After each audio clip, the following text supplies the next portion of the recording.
Wow, wow, wow, wow. Halo teman-teman semua, ketemu lagi dengan Bumba. Wow.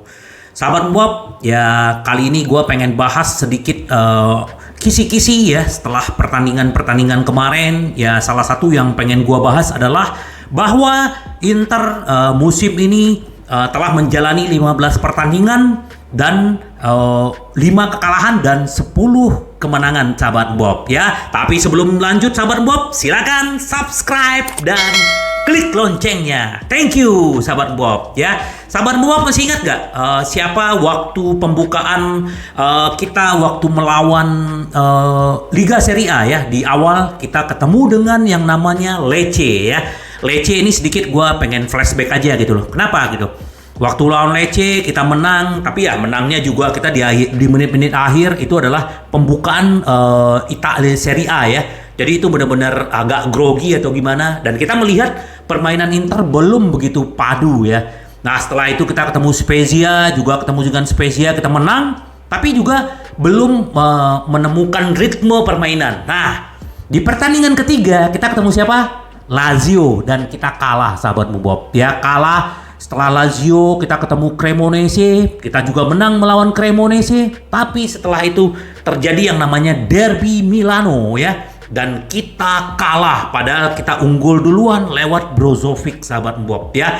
Itu luar biasa sekali, tapi ya gimana lagi, kita kalah padahal kita diunggulkan ya di saat itu. Setelah kekalahan, apakah kita akan bisa bangkit atau enggak? Kita ketemu dengan Torino yang juga kuat ya, apalagi sahabat Bob lihat sekarang Torino begitu bagus ya.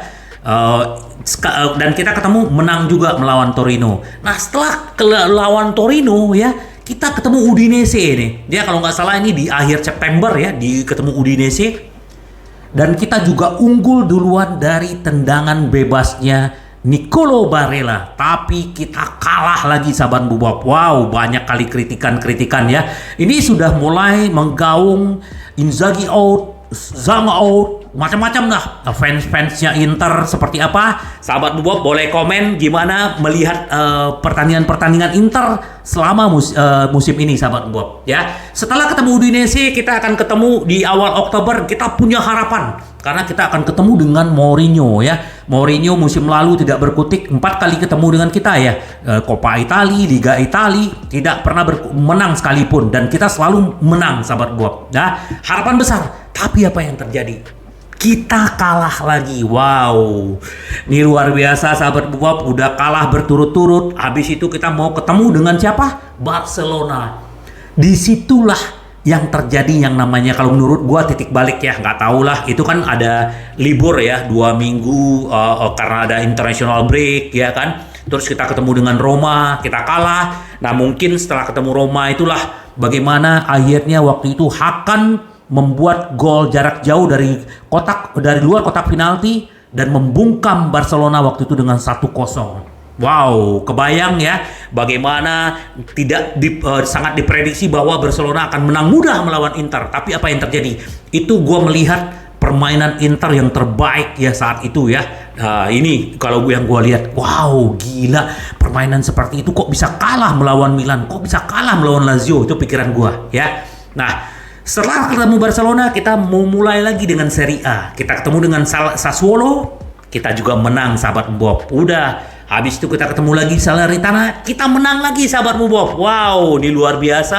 Nah, apalagi kita juga ketemu dengan Barcelona di kandang, dan kita juga bermain luar biasa. Kita menahan imbang ya. Kita bukan menahan, harusnya menang di saat itu, tapi ya seri jadi 3-3. Habis itu kita ketemu dengan siapa? Fiorentina ini juga luar biasa, perjuangan Inter yang kebobolan, kita udah unggul, akhirnya disamain jadi 3-3. Tapi inilah Mkhitaryan menjadi pahlawan di saat itu sahabat Bob. Kita menang 4-3. Fiorentina udah ketemu lagi dengan Sampdoria. Sampdoria kita hajar 3-0. Tapi terjadi yang namanya kita ketemu dengan Juventus. Waktu ketemu dengan Juventus sebenarnya kita bermain bagus. Bahkan di babak pertama ya, kita harusnya gol 3-0 ya. Dan Juventus tidak ada satupun shot on goal. Nah inilah di babak kedua, yaitu yang selalu gue bilang, Juve adalah Juve dan kita tidak boleh melakukan kesalahan. Itulah yang dilakukan, ya. Artinya tidak melepas Kostic, akhirnya kita kalah 2-0. Tapi apa yang terjadi?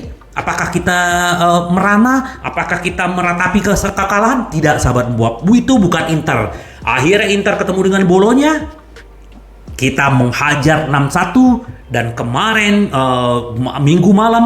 minggu sore kita ketemu dengan Atlanta, ya, di kandang dia, ya, di Atlanta, di kandang mereka kita menang 3-2, sahabat Bob. Jadi ini adalah catatan-catatan penting buat Inter musim ini, dan ini adalah menjadi patokan kita untuk di paruh kedua, sahabat Bob. Ini sahabat Bob sedikit gua pengen flashback gitu loh. Jadi sebenarnya dari mana nih titik baliknya, ya? Kalau kita juga lihat bagaimana Juventus juga lagi bangkit, dia menang 6 kali berturut-turut, dan kita juga menang 6 kali tapi dalam 7 pertandingan, ya. Jadi semua pemain tim sudah bangkit, dan termasuk Inter. Semoga ini terus berlanjut, sahabat Bob, ya. Ini luar biasa.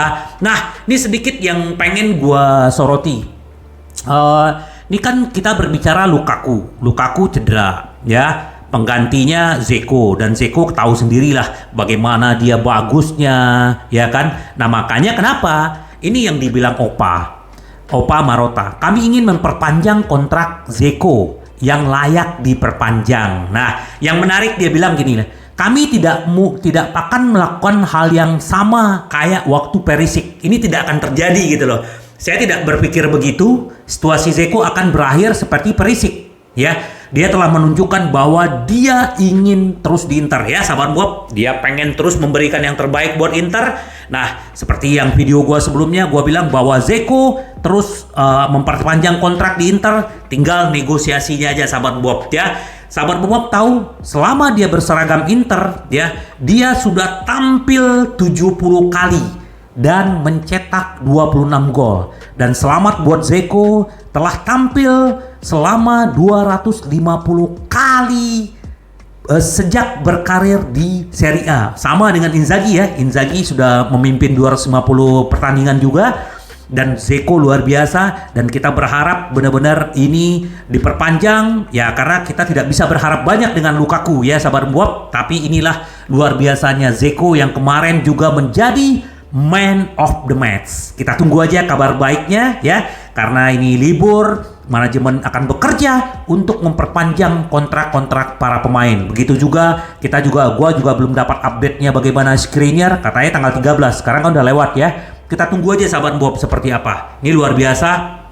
Nah, ini yang menarik satu lagi adalah kan sebenarnya waktu kemarin di 2021 itu kan setelah kedatangan Dzeko dari Roma, nah Ausilio dan Opa Marotta itu tertarik dengan Marcus Thuram. Masih ingat, ya, yang gue bahas juga. Marcus Thuram ini bagus, sahabat Bob, ya. Dia adalah salah satu anak legendanya Juve. Gue ada pernah bahas juga, tapi ini ada kaitannya. Nah, Marcus Thuram ini kan dia striker Mönchengladbach, ya, dari dari Jerman. Nah, ini sudah ada terjadi negosiasi, dan bahkan Thuram pun sudah bersedia. Ini nggak tahu waktu itu dana transfernya sekitar 20 jutaan lah waktu itu kalau nggak salah, ya. Tapi yang terjadi apa? Si Thuram ini tiba-tiba dia cedera, ya, robek sebagian ligamen kolateral dia, medial di lutut, ya. Akhirnya apa? Inter, ya, yang namanya butuh striker, akhirnya memilih yang namanya Korea. Korea dipinjem dengan biaya 6 juta dan ditetapkan biayanya harganya 23 juta. Jadi harganya 30 juta, sahabat Bob. Jadi memang, ya, setidaknya, ya, sejauh ini Tucu telah terbukti, ya, belum terbukti harganya, ya. Korea mencetak 8 gol selama ini di Inter, memberikan 4 assist dalam 48 pertandingan dari musim lalu, ya. Dan memang sebaliknya Thuram di Liga dia baru tampil 11 kali, 10 gol, 3 assist. Gila nggak? Bahkan kalau ditambah dengan ada piala Jerman, ya. Gua lupa nama apa gitu kan. Dia juga mencetak gol 3. Jadi sebenarnya musim ini dia udah mencetak 13 gol dan 3 assist. Gila nggak? Ini luar biasa. Dan kemungkinan dia bisa dapetin gratis. Nah, ini satu hal ini bilang, Namun Korea bisa memberikan sesuatu untuk tim Inzaghi. Sebenarnya dia memiliki kualitas yang sama dengan beberapa elemen dari skuad. Ya, sayang tahun ini belum bisa dia menunjukkan bukti kehebatan dia gitu loh. Nah, ini salah satu yang berkomentar adalah Walter Zenga berkomentar. Setelah melatih dia di Sampdoria, saya mengenal Korea dengan baik. Saya ingin dia menemukan kontinuitas dan kepercayaan diri. Ya, saya ingin para penggemar memperlakukannya seperti yang dia butuhkan. Karena jika dia benar diperlakukan dengan kepercayaan, dia membayar dengan baik. Sebaliknya, jika dia kehilangan kepercayaan diri, dia kehilangan segalanya. Jadi memang ternyata inilah sifatnya Korea ya. Korea memang harus diberi support ya. Kan selama ini kan banyak kali yang ngejek dia, ngebully dia. Nah ini yang terjadi. Jadi kepercayaan diri dia nggak muncul. Ini salah satu yang dibilang Walter Zenga. Benar juga sih sebenarnya. Sebenarnya yang paling, nah ini titik baliknya. Dia bilang gini, ini masalah bagi Korea adalah dengan segera kembalinya Lukaku setelah cedera. Ini juga dia berisiko memiliki kesempatan yang sedikit gitu loh. Nah dia bilang coba belajar dari si Gosen ya. Gosen jarang dikasih kesempatan tapi dia tetap menunjukkan terus percaya diri. Bahkan gol dia di Barcelona, setelah dia gol di Barcelona kita ketemu dengan siapa? Salernitana kan? Apa yang terjadi? Dia tidak dimainkan, tapi waktu pemain-pemain mencetak gol, dia begitu mendukungnya. Inilah bedanya Gosen dengan Korea. Ini menurut si Walter Zenga. Ini benar banget sahabat Bob. Kita berharap benar, semoga aja ini Korea bisa membuktikan diri. Dan kalau tidak ya, kalau Lukaku juga tidak bisa ke performa terbaik ya, kita berharap ke Marcus Thuram ini ya. Karena Juni 2023 dia gratis. Nah sekarang Opa sama Ausilio lagi bekerja untuk bernegosiasi dengan agennya dia gitu, dengan perwakilannya. Semoga aja sahabat Bob ini berita baik karena kita memang butuh ya. Kalau Januari dia datang akan lebih baik ya, pasti berbayar ya. Tapi kan nggak masalah seharusnya sahabat Bob ya.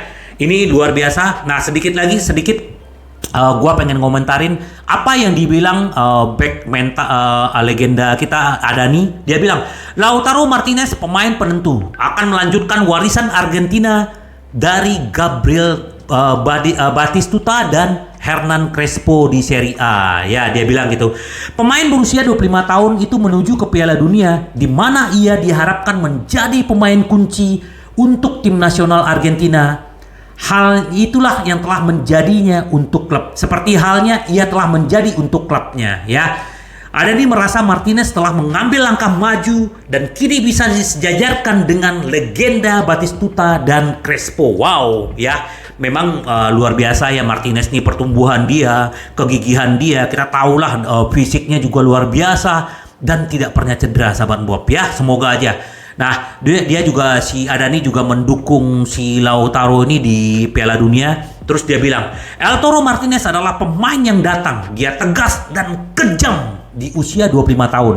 Menurut saya dia bisa mencetak lebih banyak gol, kata Adani. Ini sangat mendasar bagi seorang pemain yang siap mewarisi warisan striker hebat Argentina lanjutnya. Batistuta dan Crespo telah menulis sejarah di Italia. Seorang pemain yang menjadi starter untuk Argentina di Piala Dunia, sahabat Bob. Jadi kita berharap semoga Toro sukses dan kita doakan juga Korea ya.